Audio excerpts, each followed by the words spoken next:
You are listening to KC Sports Network, the #1 podcast network for today's Kansas City sports fans. With former players from your favorite teams, informed perspectives, and former insiders, this is the place for you. KC Sports Network is proudly presented by Emprise Bank, your partner in possible. It's time for another episode of The Breakdown. I'm Matt Hamilton. That's Matt Cassel. I pointed the right way this time off the jump. Proud of myself. Chiefs got another big win on Thursday night over the Chargers in the division. We'll break all that down, what we saw from the Chiefs, what they need to build on, and we'll preview the upcoming matchup against the Colts coming off that tough loss to the Jaguars and a struggling start to the season. So, Matt, welcome. What stood out to you most from that Chiefs win on Thursday night? I mean, there's so much that stands out to me. It's such a hard-fought win, and that's what you need. And it's a division rivalry, and everybody keeps waiting for that moment that the Los Angeles Chargers go out there and they take control of the division. But the Chiefs, look, they're still top dog, and they found a way to win. It was a gritty win. You knew that it was going to be one of those last-minute, fourth-quarter wins that you have to just grind it out, and they made the plays that they needed to make at the end of the game. Obviously, the interception with Jalen Watson at the end was the momentum shift that they needed to take the lead and hold on to that lead. You know, defensively, I thought they played well. They played really well against the run. And that's something that I think I've seen most improvement from this team defensively was their run defense. They last year they were on average giving up around 115. This year it's been 89 in the first two games. And so to me, if they can continue to build on that, continue to have good run defense, play physical in the front seven, and then secondary make plays like they did, that's what's going to take this team to the next level. And again, Mahomes, the special qualities that he has each and every week, he's a superstar in this league, and he makes superstar plays. Yeah, and we've talked about the depth of that receiving core, you know, even before the season started, how that we thought that would be a strength. Yes, you lose Tyreek, but there's so much depth there. And it really showed up once again. 9 different guys caught passes for the second week in a row. And the offense, it wasn't as smooth as sailing as it was against the Cardinals. Do you put that more on the Chargers just having a really good defense, or do you think there are some things that the Chiefs still need to work out, especially in regards to that passing game without Tyreek? Well, it's game 2, right? And so there's going to be adjustments that are made throughout the course of the season. You're going to find your strengths and weaknesses. Week 1 will tell you a little bit, but week 2, 3, 4, 5, as you get into the middle of the season, you start to really understand each of your individual players' strengths and how to play to those strengths. But at the same time, you got to look at the Chargers. They spent this offseason, they went out and we're able to bring guys in like Khalil Mack, J.C. Jackson. This is a much stronger unit than what it's been in the past. And so when you go up against a dominant defense with 2 elite pass rushers and really good secondary, it's one of those things that they're going to challenge you no matter who you have out there on the field. And I think a little bit is to the Chargers. And at the same time, I think that they're still trying to figure it completely out with the absence of Tyreek Hill and that threat in the new personnel that they have offensively. Yeah, absolutely. And, you know, as you said, when the game was on the line, they found the ways to make plays. And I agree. I expect this thing to pick up steam as the season goes. And again, we're saying all of this, and this team is sitting at 2-0. At 2-0, right? There's not a lot of complaints here. And with a primetime win against a divisional rival that a lot of people picked to win the Super Bowl this year. So, yeah, it was an impressive performance overall, and especially with some of the injuries they had in that secondary. And as you mentioned, seeing a guy like Jalen Watson step up, the 7th round pick out of Washington State, coming up with just such a clutch play and such a critical moment. I know we like to focus on the Chiefs side of things here, of course, but just looking at that last play at that pick six, what jumped out at you when you went back and dug into that play? Right. Well, you see the Chargers, what they were doing is no huddle, and they were trying not to substitute because they wanted to keep whatever personnel the Kansas City Chiefs had on defense on the field. Because once they substitute, then the Kansas City Chiefs, they stop the clock and they stop everybody, and they're allowed to substitute. So I don't think that they wanted to substitute at that point. Instead, what they try to do is get on the ball. And operationally, Herbert's trying to communicate, right? He's trying to communicate protection, trying to communicate the routes on the outside. But Everett, as you saw, the tight end, he's exhausted. He can't even hardly get to the line of scrimmage. He's trying to call for help, get out of the lineup. But Herbert's like, come on, get up here, run that flat route, open it up. There's running sticks concept. But at that point, you know, Everett kind of fools him. He stops, he's lazy, he slows down. And at that point, you know, you see what happened was Jalen Watson's in perfect location. It's not like he did anything exceptional, but because Everett fooled Herbert threw the ball. He's in great position. He catches it, takes it 99 yards, and that really changed the outcome of the game. And is that one of those things that as a quarterback, we saw Everett kind of asking to come out. He's winded. Herbert is obviously trying to get the offense up to the line and run that no-huddle offense. But is that one of those things as a quarterback, as you mature, as you become a veteran and get that experience, like maybe you notice, hey, my guy's winded, like let me throw this out of bounds or let me go to the other side? Or is that asking a little too much of your quarterback?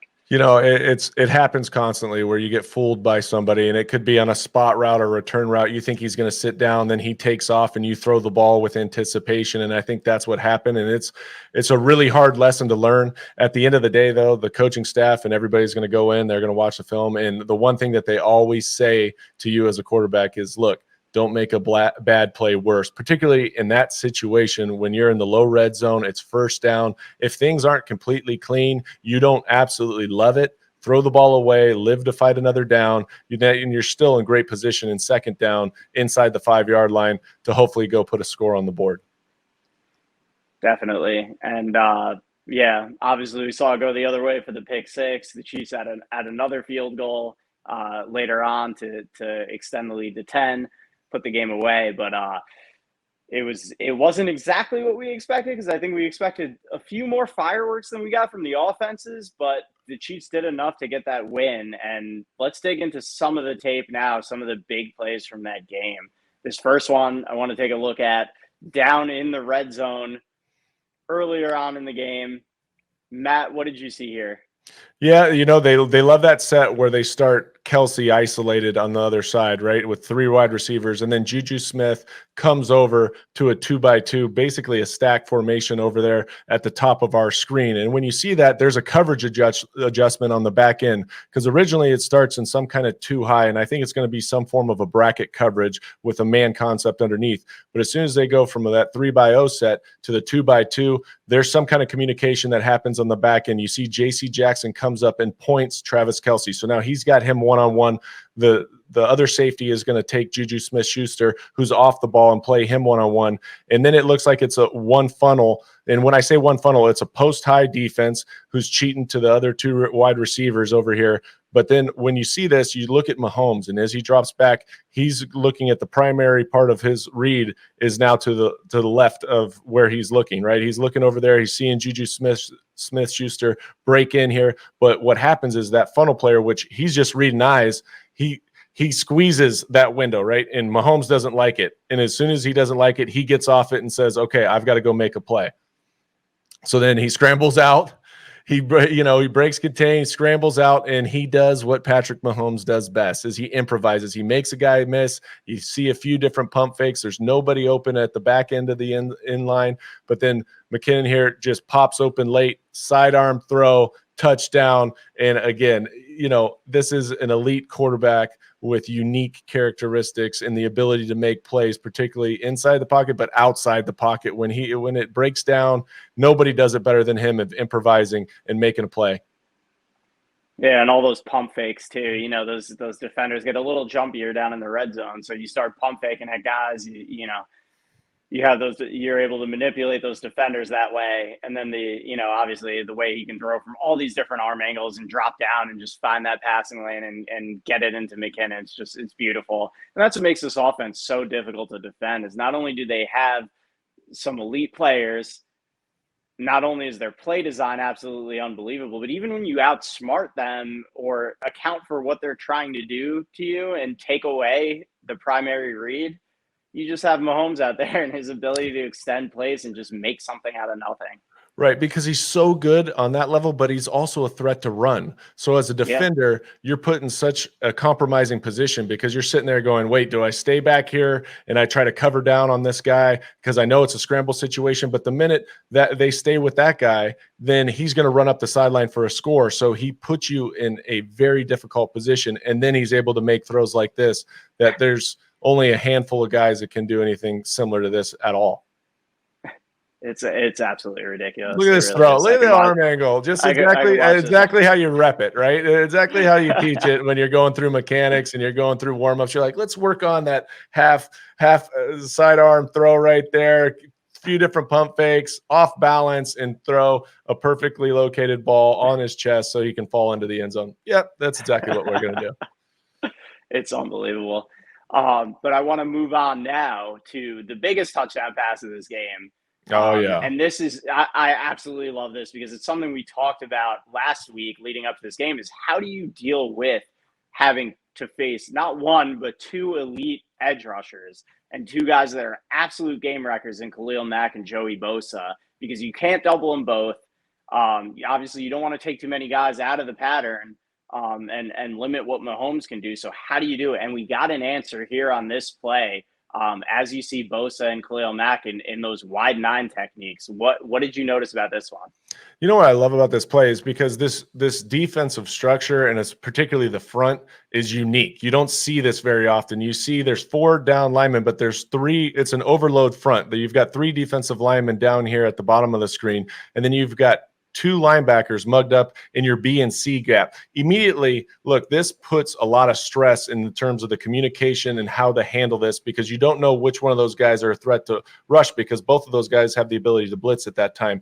But I thought they did a remarkable job here, and also accounting, like you said, for these guys, Khalil Mack, Joey Bosa. These guys are elite pass rushers. So what do? They bring Kelsey in, and they also have Juju Smith there that gives body presence. So when Kelsey comes in, look at his release pattern. A lot of times you're going to take the path of least resistance, right? Which is go outside Bosa. But no, I love the play design because he inside releases. What does that do? It just gives a little bit of hesitation to Bosa. Is he going to crack me? Is he going to hit me? So he's not screaming off the ball. And the same thing with Juju Smith-Schuster. He sits there, gives body presence, kind of acts like he's going to get his hands on him, just to give Khalil Mack something else to think about, so he can't just pin his ears back and run around the edge like he would if he didn't have that guy there. So that really set up the protection scheme. And then the offensive line did a tremendous job. And I'll say this, Wiley right here at the right tackle position, he steps down, gets hands on that blitzing linebacker, which gives Jerick McKinnon the ability to step up and stone him. But then he kicks out and does a great job here of getting back outside and pushing Bosa up past Mahomes so he can step up in the pocket. And again, that little bit of a wider path that Bosa has to take because Kelsey releases inside of him is what allows Wiley to get those hands on and still get to Bosa in time. And you see McKinnon step up, make an incredible block in there too. But yeah, when you get those guys when you get Mack and Bosa 10 yards up the field, they're at 10 yards of depth before they can turn that corner. It just creates such a great lane for Mahomes to be able to step up in the pocket and deliver this ball.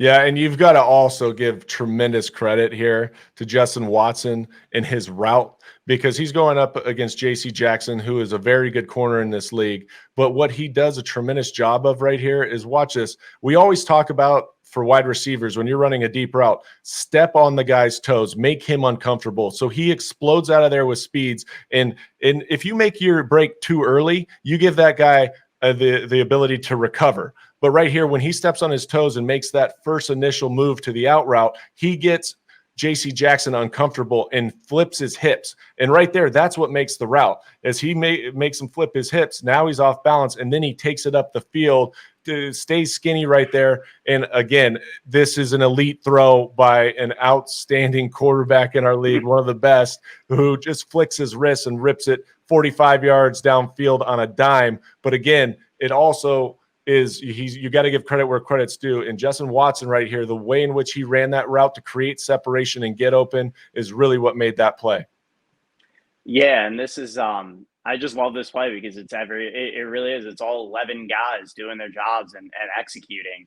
And it took everybody being perfect basically to pull this off, because the Chargers defense, it's not like the Chargers defense really screwed this up. It's just, the Chiefs out executed them, and that design of that protection scheme is just absolutely phenomenal and so creative, because you're able to basically help on Bosa and Mack without losing anybody from your pattern, and you're able to help your tackles block them one-on-one, because Orlando Brown and Andrew Wiley ultimately, when all is said and done in this play, are blocking them one-on-one because Kelsey and Juju both release.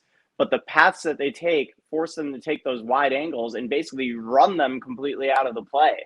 So it's phenomenal play design, incredible protection. As you said, like just the execution from those tackles and from Jerick McKinnon, and then another otherworldly throw from Mahomes. And it took all of that to beat this Chargers defense on Thursday night. I do think they're legitimately that good. I know we're not used to seeing the Chiefs have these types of struggles offensively that they went through at points in this game, but I do think this Chargers defense has something special going, and it was a phenomenal effort from KC to be able to make enough plays to pull out this win.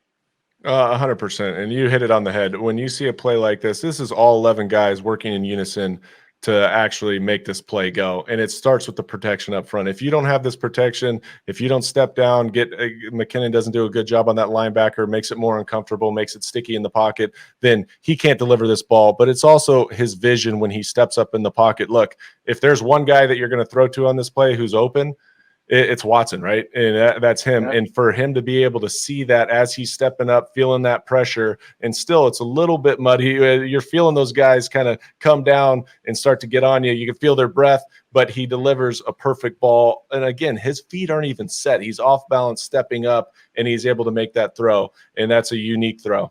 Very special. And we love talking about the passing game here on the show. You're a quarterback. I coach quarterbacks. We're obsessed with it. We want to talk about it all day. But we got to give a little love to the run game too. The way that the Chiefs closed this one out. And it's not just Edwards-Helaire on this play or the offensive line, but I love the pass catchers getting involved in springing this play. What did you see here? Yeah, it's just an outside zone, and really they're running outside zone, and you got to get a hat on the hat. I thought the offensive line did a great job of cutting off the backside, getting to the second level. But then again, it's Travis Kelce going up against Derwin James, one of the best safeties in the league. And he steps up, gives a little bit of presence to help with the angle for Wiley to get out here on that defensive end. And then he gets locked in, hands inside, starts making the drive. And then Juju Smith-Schuster coming in. Originally, I think he thought he had Derwin James because you could kind of see him run in there and go, oh, wait, Kelce, you're taking him? Okay, I'm going to turn out. I'm going to get this nickel. They do a great job of keeping their hands inside, of getting on their man and busting this run wide open. But it was a great job collectively up front of the double teams, moving up to the second level, cutting off the backside. And then, again, it takes everybody in the run game, Hamilton. You know that. You're a coach, man. It takes everybody to do their job. And when those pass catchers have buy-in and will go out and hit somebody and do their job in the run game as well and blocking, that was what makes a real football player, and that's what makes that run game go. Yeah, and that's what I tell my kids all the time. You know, you'll get good plays in the run game when the offensive line does its job. You get those home runs and those huge plays when the perimeter guys block. And as you said, the buy-in. I don't want to hear about Juju's fantasy numbers right now. This is a game-sealing play. That's a game-sealing block to be able to spring Edwards-Helaire and get the Chiefs that field goal that puts them up by 2 scores late in the game. This is as clutch as making a big catch on third down. You know, making a block like that and allowing Edwards-Helaire to get out into space like that. And I think we're going to continue to see a big year from this run game because, you know, we saw the offensive line really grow and develop last year and take the strides they need to make. And I think now you're seeing this is the underrated stuff that adding a guy like a Juju Smith-Schuster brings to your offense, because this is what he did in Pittsburgh too. It's funny because everybody sees all the TikTok dances and all the other nonsense that's gone on with him sometimes that people get frustrated with. But he's a gritty player. Like he gets his hands dirty. He's the guy that makes the tough catches over the middle, and he's the guy that's willing to block play after play. Yeah, and I mean that's what makes the difference. He's a true football player, like you said. Playing in the slot is not an easy thing in this league because you're always going to be one of those guys that's susceptible to contact, right? You got to make those tough catches. You're going to get hit, but it's also one of the most important parts to any run game is that slot player being able to go and pick up that nickel or hit the safety and stick their nose in there. Even though, look, this is not the highlight that a lot of people are showing on ESPN or on NFL Network and all that stuff on your show, Hamilton. But at the end of the day, these are the plays that they don't get enough credit for, but these are what make the big plays go, are those guys blocking downfield and getting a hat on a hat. Yeah, and I felt like I was about 70 years old saying the TikTok dance, those kids and their TikTok dances. But yeah, no, you're right. Like this is the stuff that he doesn't get enough credit for, and that he brings to this offense now. That they did need. So just a tremendous effort all around to find a way to get the job done. It wasn't the prettiest game offensively that we've seen from the Chiefs. Certainly wasn't as pretty as week one, but again, you get a win against a top quality opponent in a primetime game. Can't complain about that. No, you can't complain about that. Another important one coming up this weekend, taking on a Colts team that's really been struggling so far. Obviously, injuries have been a huge issue. Missing Michael Pittman and Alec Pierce last week, as well as on the other side of the ball, Shaquille Leonard, all-pro linebacker Shaquille Leonard. It does sound like there's a chance those guys are going to be back. We're hearing they're showing up back at practice. So Matt, when you look at this matchup with Indianapolis, what's the first thing your eyes go to?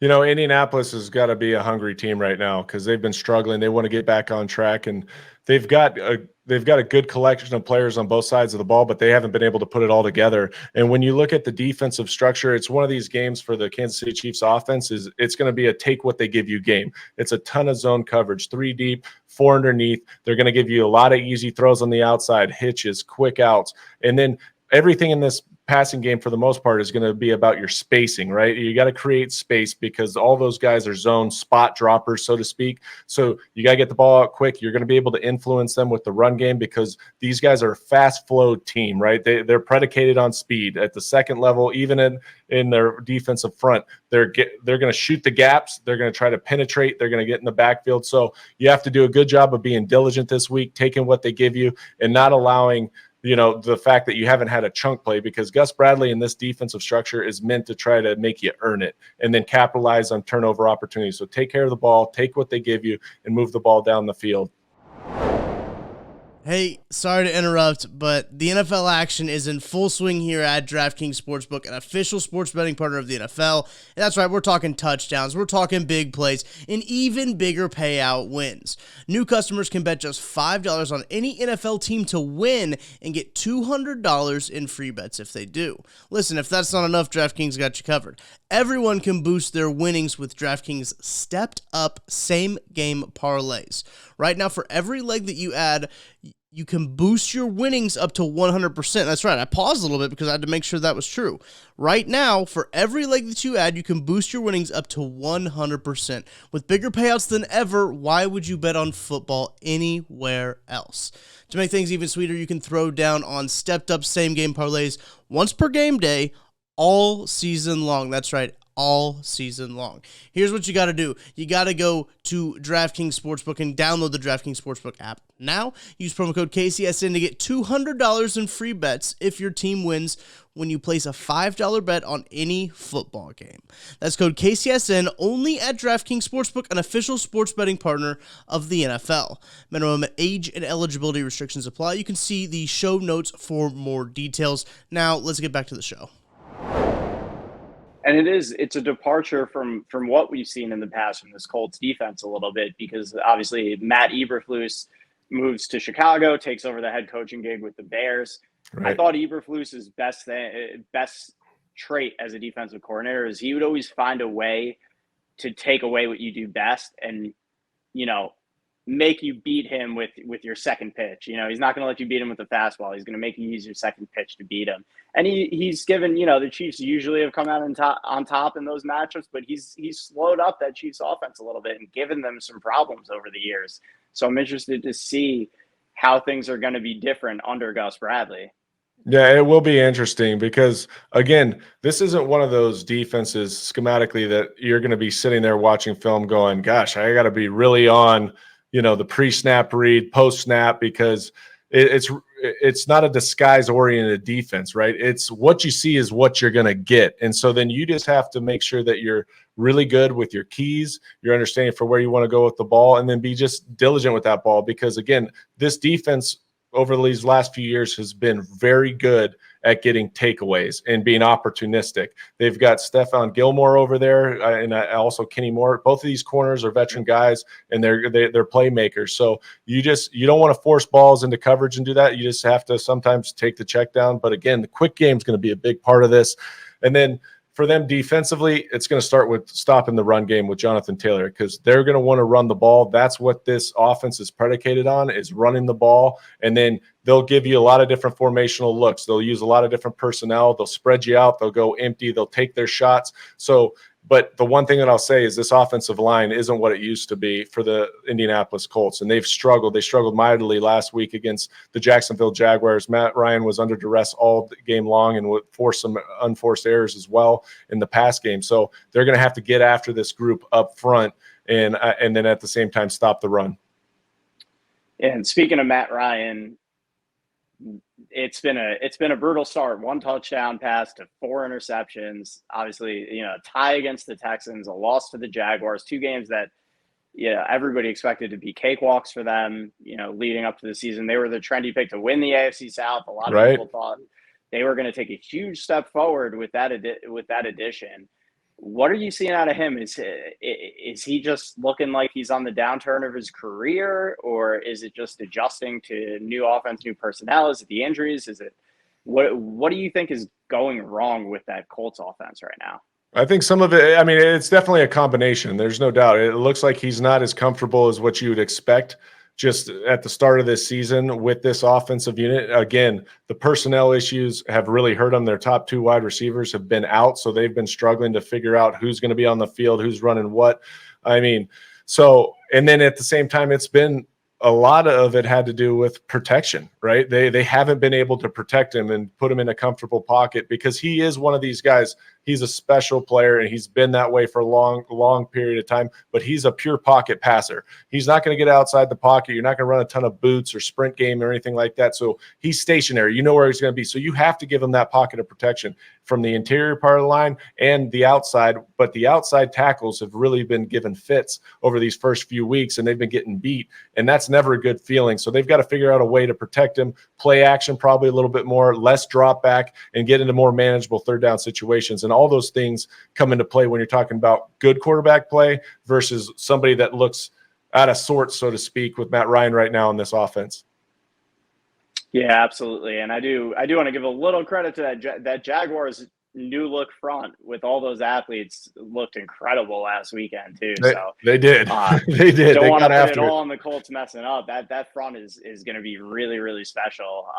Whether it's later this year and by next year, they have waves of young pass rushers. So credit to them as well. But yeah, going back to that defensive side of the ball, you mentioned Gilmore and Kenny Moore. Obviously, Kenny Moore, maybe one of the most underrated players in the league. He's as good a nickel corner as there is. We've seen him just absolutely wreck games because of his ability just to impact both the pass and the run, stick his nose in, make those hard-nosed tackles. They'll use him as a blitzer. He's an absolute ball hawk. He's just he's a special to get. So obviously we'll see probably some of him on Juju. Do you think we'll see him matched up on Kelsey at all? How do you see them utilizing him to try to slow down what the Chiefs do? Right. That's one of the questions that they're going to have to answer is who covers Kelsey, and who are they comfortable with covering Kelsey, because they don't play a ton of man. So a lot of it is going to be, like I said, zone oriented. They're going to be in spots. So Kenny Moore, based on what defense is called, will either be in the slot nickel, probably playing some form of zone. But when they do go man, is the third down situation. It's more situational than anything else, is when they change it up. And it's that 3rd and 5 range. They'll mix it a little bit in the red zone just as a change up, but you're not going to see a lot of it. So if you do go man to man, it'll be interesting to see who they want over Kelsey, who's probably the biggest pass catching threat for the Kansas City Chiefs. And I'd have to imagine that a guy like Kenny Moore will be on him during the game if they go man to man. And also Stephon Gilmore, obviously a former defensive player of the year when he was in New England, huge moments in that Super Bowl win over the Rams. He's kind of fallen off the map, at least as far as the public perception is concerned. Obviously got traded to the Panthers last year, spent his time there on a team that fell out of relevancy quickly. Signs with the Colts as later into free agency. Is he still that guy? Is he still a top level corner? Or is this a guy that, you don't have to worry about as much at this stage in his career? Well, if you turn on the film last week, I mean, there's a lot of catches made and thrown his direction, and it's that stop start, it's the quickness, it's everything else. I think he still possesses that. He's a ball hawking guy, but he's also really good when it's press man, and this isn't really a press man situation. He can't use his length and all that. He's playing primarily off coverage and then trying to read route patterns, which he's really good at. But at the end of the day, I mean, I don't know if his skill set is meant to just play zone, right? I think more man, the more press that you can put him up into somebody, use his long arms and run with somebody, get physical at the line of scrimmage, he'll benefit more from that than he will in the zone. Now, but you always have to take him into account. You don't want to be careless with the ball and just feel like you can go after him, because that's when somebody jumps a route. Even like the Revises of the world, when they get a little bit later in their career and people have done this, you always still have to be careful around guys like that. They've got so much experience and institutional knowledge of what goes on in the league and route concepts, how to read certain stuff, that if you get lazy and you just think that you're going to go after and attack him, sooner or later it's going to come back to bite you. Absolutely. And it sounds like, just from talking this out with you, Gus Bradley's obviously been a great defensive coordinator in this league and had success in multiple places, but it doesn't sound like he might be the best fit for the Colts personnel in some ways. Do you think that's fair? It's interesting, because I think that his structure and his scheme and what he brings there's not a lot of change from what they were prior to that, right? And so I think that they're looking for a smooth transition. How do you utilize your personnel with the 4 down front and the linebackers and stay in that 4-3 structure? And by doing so, I thought that they think it would be a seamless transition, but thus far it just hasn't worked out. And a lot of it has to do with they haven't been complementing each other in terms of both phases of the game. The offense has struggled. They've got behind early in the first week of the season against Houston, fighting from behind. And so it doesn't put your defense in a great position to be successful. One, because they're on the field for a really long time when the offense is struggling and not being able to sustain drive. So it works hand in hand, and I think that they'll get it figured out. They've got a lot of good personnel on that side of the ball, and they've had success in this system before. It's just they're going through their growing pains, and it's going to be a process. And that's a great point. I feel like people kind of overlook that at times, because they look at one unit as a singular entity, like the offense by itself and the defense by itself. But you're right. When your offense is struggling, it puts so much more stress on your defense, because you're on the field more.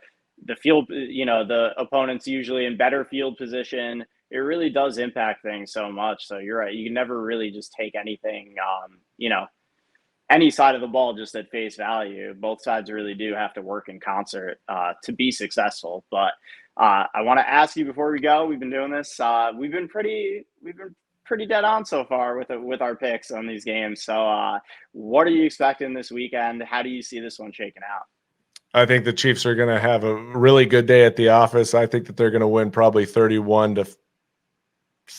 I'll give them 17. I don't know if they're even going to score that many points, but right now I just think that the Chiefs, their ability and the way that the offense is set up with the quick throws, the RPOs and all those things, they're going to be able to take advantage of this defensive structure and then start running the ball a little bit. And then until the Colts show me that they're going to become an explosive offense in the way that they've struggled the first 2 weeks, I believe that the defense for the Kansas City Chiefs has a lot of confidence right now, and they're playing better, and that they're going to give them fits. I agree with you. I was going to go before, I wrote mine down before. 31-13 was going to be mine. I'm giving them a little less credit offensively than you are. Obviously, Jonathan Taylor can if he gets going and the Chiefs have some trouble up front dealing with that run game, it can change this game in a hurry. If the Colts are able to get him going and hang on to the ball and milk the clock and keep the ball away from Mahomes, I think that's the one chance that the Colts have to hang around in this game. But based on what we've seen so far on tape, it's hard for me to believe that that's going to happen at this stage for them. So I do think the Chiefs win this one and run away with it a little bit. I'm with you. Yeah. Well, that's all we got for you today on the breakdown. Keep your eyes peeled going forward.